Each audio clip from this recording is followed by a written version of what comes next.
বাবার যৌন লালসার শিকার নাবালিকা মেয়ে। পুলিশ গ্রেফতার করেছে এই নির্লজ্জ নোংরা মানসিকতা সম্পন্ন বাবাকে। জানা যায় ধৃত ব্যক্তি বাংলা সিরিয়ালে জুনিয়র আর্টিস্ট সাপ্লাইয়ের কাজ করত। পুলিশ সূত্রে জানা যাচ্ছে নির্যাতিতা নাবালিকা মেয়েটি সোমবার দুপুরে নিজের ঘরে ঘুমোচ্ছিলেন। সেই সময় মেয়েটির মা কর্মসূত্রে বাড়ির বাইরে ছিল। সেই সময় ঘুমন্ত মেয়ের ঘরে ঢুকে ঘরের ভেতর থেকে দরজা লাগিয়ে দেয় অভিযুক্ত বাবা। দরজা লাগিয়ে নিজের মেয়ের ওপর যৌন নির্যাতন চালায়। মেয়েটির মা বাড়িতে ফিরে এলে মেয়ের এই জঘন্য কাণ্ড হাতে নাতে ধরে ফেলেন স্ত্রী।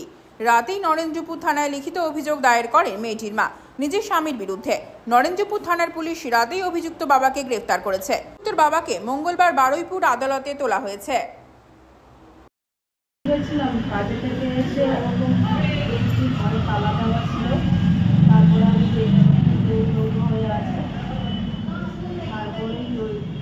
কথা বলতেছি আমি ওই নিয়ে বলেছি, বলার পরে আমাকে মারধর করেছে, মেয়েকে প্রতিবেশ করছি, মেয়েকে গায়ে হাত দিয়ে চলে গেছি।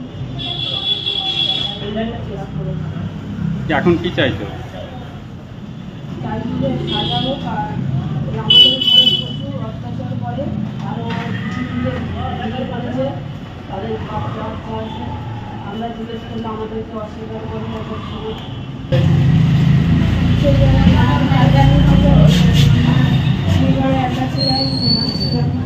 বাবা ঘরের ভিতরে দাঁড়াতে গিয়েছিল।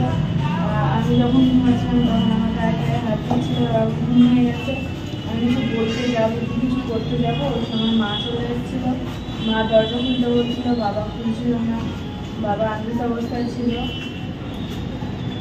এখন কি চাইছো? এখন চাইছি উনি আমার যোগ্য সাজা পাবেন। বাবলু প্রামাণিকের রিপোর্ট, তারা নিউজ, নরেন্দ্রপুর।